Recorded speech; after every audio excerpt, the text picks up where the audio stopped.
ಆತ್ಮೀಯ ಕನ್ನಡಿಗರೇ ಹಾಗೂ ನನ್ನ ನೆಚ್ಚಿನ ವಿದ್ಯಾರ್ಥಿಗಳೇ, ಜೀವ ಕನ್ನಡ ಯೂಟ್ಯೂಬ್ ಚಾನಲ್ಗೆ ಸರ್ವರಿಗೂ ಆತ್ಮೀಯವಾದಂತಹ ಸ್ವಾಗತ. ಕೆಪಿ ಪೂರ್ಣಚಂದ್ರ ತೇಜಸ್ವಿಯವರ ದೀರ್ಘಗತಿಯ ಕೃಷ್ಣೇಗೌಡ ನಾಯಿ ಅಧ್ಯಾಯ 3. ದುರ್ಗಪ್ಪ ಲೇಖಕರ ಬಳಿ ಕೊಡ್ಲಿ ಇಸ್ಕೊಂಡೋಗಿ 3 ದಿನ ಆದ್ಮೇಲೆ ಲೇಖಕರು ಪೋಸ್ಟ್ ಆಫೀಸ್ನ ಬಳಿ ಹೋಗ್ತಿರ್ಬೇಕಾದ್ರೆ ಲೈನ್ಮನ್ ನಾರಾಯಣನ ಜೊತೆ ನಿಂತ್ಕೊಂಡು ಮೈಕೈ ಕರ್ಕೊಂಡು ನಿಂತಿದ್ದ. ಏನೇ ದುರ್ಗಪ್ಪ, ಕೊಡ್ಲಿ ಹಿಡ್ಕೊಂಡು ಎತ್ಲಾಗೋದೆ, ಪತ್ತೆನ ಇಲ್ವಲ್ಲ ಅಂತ ಲೇಖಕರು ಕೇಳ್ತಾರೆ. ಅದಕ್ಕೆ ಸ್ವಾಮಿ ಇಲ್ಲಿ ನಿಂತಿರೋದು ಅಂತಾನೆ ದುರ್ಗಪ್ಪ. ಇಲ್ಲ್ಯಾಕೆ ನಿಂತಿದ್ಯೋ ದುರ್ಗಪ್ಪ? ಕಾಂಗ್ರೆಸ್ ಅವರಿಗೆ ಲೈನ್ ಕ್ಲಿಯರ್ ಮಾಡ್ತಿರ್ಬೇಕಾದ್ರೆ ಫಾರೆಸ್ಟ್ ಅವ್ರು ಬಂದು ಡಿಪಾರ್ಟ್ಮೆಂಟಿನ ಮರ ಯಾಕೆ ಕಡಿತೀಯಾ ಅಂತ ಕೊಡ್ಲಿ ಕಿತ್ಕೊಂಡು ಬಂದ್ಬಿಟ್ಟಿದ್ದಾರೆ ಸರ್. ಕೇಳಿದ್ರೆ ಕೋರ್ಟಲ್ಲಿ ಕೇಸ್ ಹಾಕ್ತೀನಿ, ಕೋರ್ಟ್ನಾಗಿ ಇಸ್ಕೋ ಅಂತಾರೆ. ದುರ್ಗಪ್ಪ ಲೇಖಕರಿಗೆ ಹೇಳ್ತಾರೆ. ಲೇಖಕರು, ಅರೆ ಕೊಡ್ಲಿ ನಂದೇನಲ್ವಯ್ಯ, ನಂದಲ್ವೇನಯ್ಯ? ಹಾಗಂತ ಹೇಳಿದ್ರೆ ಕೇಳಬೇಕಲ್ಲ ಸರ್. ನನ್ನ ಡ್ಯೂಟಿ ನಾನು ಮಾಡ್ತಾ ಇದ್ದೀನಿ, ಆದ್ರೂ ಕೇಳಿದ್ರೆ ಜೂರತ್ ಮಾಡಿ ಕೊಡ್ಲಿ ಕಿತ್ಕೊಂಡು ಬಂದು ಆಫೀಸ್ನ ಮಾಡಿದವ್ರೆ.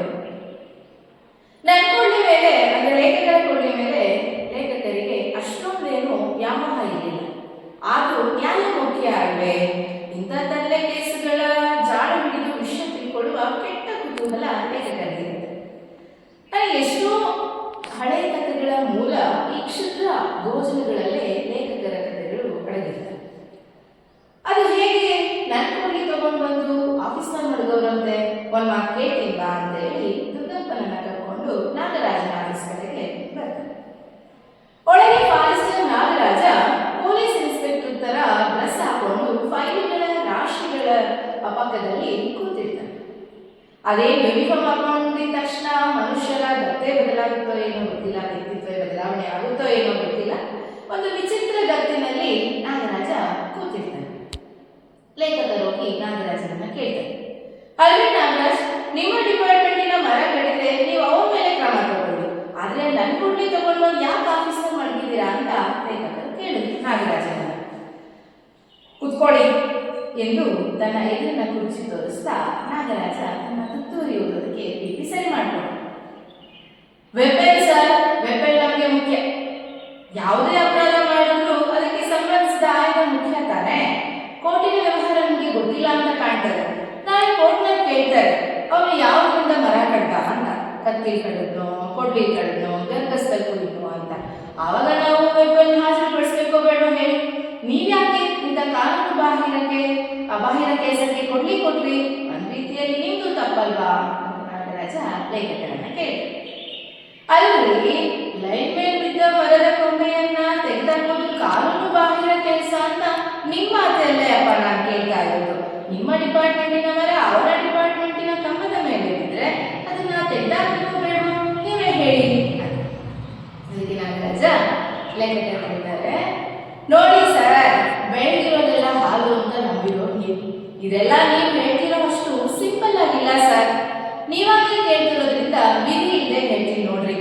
PWD ಅವರು, ಕರೆಂಟ್ನವರು, ಟೆಲಿಫೋನ್ನವರು, ಈ 3 ಡಿಪಾರ್ಟ್ಮೆಂಟ್ ಅವರು ನಮಗೆ ಎನಿಮಿ ನಂಬರ್ 1ಗಳು. ಅಂದ್ರೆ ಫಾರೆಸ್ಟ್ ಡಿಪಾರ್ಟ್ಮೆಂಟ್ಗೆ ಎನಿಮಿ ನಂಬರ್ 1ಗಳು. ಇವ್ರಿಗೆ ಬುದ್ಧಿ ಕಲಿಸೋದಕ್ಕೆ ನಮಗೆ ಗೊತ್ತಿದೆ. ರಸ್ತೆಗೆ ಟಾರ್ಕ್ ಹಾಯಿಸ್ತೀವಿ ಅಂತ ಹೇಳಿ ರಸ್ತೆ ಪಕ್ಕದಲ್ಲಿರುವಂತ ಮರಗಳನ್ನೆಲ್ಲ PWDನವರು ಕಡ್ದಾಕ್ತಾರೆ. ಇನ್ನು ಕರೆಂಟ್ನವರು, ಟೆಲಿಫೋನ್ ಅವರು ಲೈನ್ ಇಡೋದಕ್ಕೆ ಫಾರೆಸ್ಟ್ ಕ್ಲಿಯರ್ ಮಾಡ್ತೀವಿ ಅಂತ ಅಲ್ಲ ಎಲ್ಲೆಂದರಲ್ಲಿ ಹಬ್ಬಿರುವಂತ ಮರದ ಕೊಂಬೆಗಳನ್ನೆಲ್ಲ ಕಡಿದು ಕಾಡನ್ನ ಹಾಳು ಮಾಡ್ತಾ ಇದ್ದಾರೆ. ಈಗ ಹಳ್ಳಿಗೆ ಕರೆಂಟ್ ಅಂತ ಬಂದ್ಮೇಲಂತೂ ಈ ಟೆಲಿಫೋನ್ ಮತ್ತು ಕರೆಂಟ್ ಡಿಪಾರ್ಟ್ಮೆಂಟ್ ಅವ್ರಿಗೆ ಆ ತುಪ್ಪ ಜಾರಿ ರೊಟ್ಟಿ ಮೇಲೆ ಬಿದ್ದಂತಾಗ್ಬಿಟ್ಟಿದೆ. ಕರೆಂಟ್ ಅವರು, ಟೆಲಿಫೋನ್ ಅವರು ಅವರ ಲೈನ್ ಎಳೆಯೋದಕ್ಕೆ ಫಾರೆಸ್ಟ್ ಕ್ಲಿಯರ್ ಮಾಡ್ತೀವಿ ಅಂತ ಎಲ್ಲೆಂದರಲ್ಲಿ ಸಾವಿರಾರು ಎಕರೆ ಕಾಡು ಕಡಿದು ಹಾಳು ಮಾಡ್ತಾ ಇದ್ದಾರೆ. ಈಗ ಹಳ್ಳಿಗೆ ಕರೆಂಟು, ಟೆಲಿಫೋನ್ ಕೊಡ್ಬೇಕಂತ ಸರ್ಕಾರ ಪಾಲಿಸಿ ಮಾಡಿ ರೊಟ್ಟಿ ಜಾರಿ ತುಪ್ಪಕ್ಕೆ ಬಿದ್ದಿದೆ ಸರ್. ಲೈನ್ ಕ್ಲಿಯರ್ ಮಾಡೋದ್ರಲ್ಲಿ ಇವ್ರು ಯಾರು ಮನೆಗೆ ಸೌದೆನೇ ಕೊಡ್ತಾ ಇಲ್ಲ. ನೀವು ಹೇಳಿದಾಗೆ ಇವರು ಸರ್ಕಾರದ ಡಿಪಾರ್ಟ್ಮೆಂಟೇ, ನಾವು ಡಿಪಾರ್ಟ್ಮೆಂಟೇ. ಆದ್ರೆ ಇವ್ರನ್ನ ಹೀಗೆ ಬಾಲ ಮುಚ್ಚೋದಕ್ಕೆ ಬಿಟ್ರೆ ಫಾರೆಸ್ಟ್ ಡಿಪಾರ್ಟ್ಮೆಂಟ್ ಬಾಗಿ ಮುಚ್ಚಬೇಕಾಗತ್ತೆ. ಇವರಿಗೆ ಬುದ್ಧಿ ಕಲಿಸ್ಬೇಕೋ ಬೇಡವೋ ನೀವೇ ಹೇಳಿ ಅಂತ ನಾಗರಾಜ ಸಬೂಬನ್ನ ಕೊಟ್ಟು. ನಾಗರಾಜ ಲೇಖಕರಿಗೆ ಕೊಂಚ ಪರಿಚಯ ಇದ್ದ ವ್ಯಕ್ತಿ ಆಗೋದ್ರಿಂದ ನನ್ನ ಬೆನ್ನ ಹಿಂದೆ, ಲೇಖಕರ ಬೆನ್ನ ಹಿಂದೆ ನಿಂತಿರುವ ದುರ್ಗಪ್ಪನನ್ನ ಗಮನಿಸಿಯೇ ನಾಗರಾಜ ಇದಕ್ಕೆ ಕೇಂಕಾರವನ್ನ ಮಾಡ್ತಾ ಇದ್ದಾನೆ ಅಂತ ಲೇಖಕರಿಗೂ ಊಹಿಸಿದರು. ದುರ್ಗಪ್ಪ ಮಾಡಿದ ಕೆಲಸದಲ್ಲಿ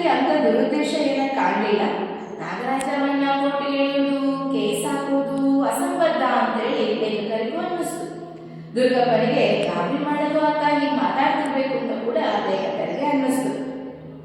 ಲೇಖಕರು ನಾಗರಾಜನನ್ನ, ಹಾಗಾದ್ರೆ ನನ್ನ ಕೊಳ್ಳಿಗೆ ತರ್ಪಣ ಬಿಡೋದು ಒಳ್ಳೆಯದು ನೀ ಅಂದ. ಅದ್ಯಾಕೆ ತರ್ಪಣ ಬಿಡ್ತೀರಾ? ಕೇಸ್ ನಡೀಲಿ ಸರ್, ನನ್ ತಪ್ಪೋ ಅವ್ನ ತಪ್ಪೋ ತೀರ್ಮಾನ. ಅಲ್ರಿ ನಾಗರಾಜ್, ಇವು ಯಾವಾದ್ರೂ ತೀರ್ಮಾನ ಆಗೋ ಕೇಸ್ಗಳಿದ್ರೆ ನೀವು ಬೇರೆ ಡಿಪಾರ್ಟ್ಮೆಂಟ್ಗೆ ಬುದ್ಧಿ ಕಲಿಸ್ತೀನಿ ಅಂದ್ರಲ್ಲ, ಹಾಗೆ ಅವರು ನಿಮ್ಗೆ ಬುದ್ಧಿ ಕಲಿಸ್ಬೇಕು ಅಂತ ಯೋಚನೆ ಮಾಡ್ತಿರ್ತಿರ್ತಾರೆ. ಕಲಿಯೋಕೆ ಯಾರಾದ್ರೂ ತಯಾರಿದ್ರೆ ಅಲ್ವಾ ಕೇಸ್ ತೀರ್ಮಾನ ಆಗೋದು ಅಂತ. ಅದಕ್ಕೆ ನಾಗರಾಜ ನಿರ್ಧಾರದ ಧ್ವನಿ ಹೇಳ್ತಾರೆ, ನೋಡಿ ಸರ್, ಈ ಕೊಡ್ಲಿ ಕೊಡೋದಕ್ಕೆ ಆಗಲ್ಲ. ನಮ್ಮ ಆಫೀಸ್ನ ಹೊರಗಡೆ ನೋಡಿದ್ದೀರಾ ನಿಂತಿದ್ದಾವೆ ಅಂಬಾಸಡರ್ ಕಾರುಗಳು. ಅವೆಲ್ಲ ನಿಮ್ ಕೊಡ್ಲಿ ತರನೇ ಕಾನ್ಫಿಸ್ಕೇಟ್ ಮಾಡಿ ತಂದವು. ಗಂಧ ಕಳ್ಳ ಸಾಗಾಣಿಕೆ ಮಾಡಿರೋದು, ಕಾರು ಕದ್ದಿದ್ದು, ಮಾಲು ಕದ್ದಿದ್ದು. ಸದ್ಯಕ್ಕೆ ನಿಮ್ಮ ಕೊಡಲಿ ಕದ್ದ ಮಾಲಲ್ಲ ಬಿಡಿ. ಆ ಕಾರುಗಳ ಕೇಸು ಇತ್ಯರ್ಥ ಆದ್ಮೇಲೆ ಕೊಟ್ಬಿಡ್ತೀವಿ. ವಾರಸುದಾರರು ಇಲ್ಲ ಅಂತಂದ್ರೆ ಹರಾಜು ಹಾಕ್ಬಿಡ್ತೀವಿ.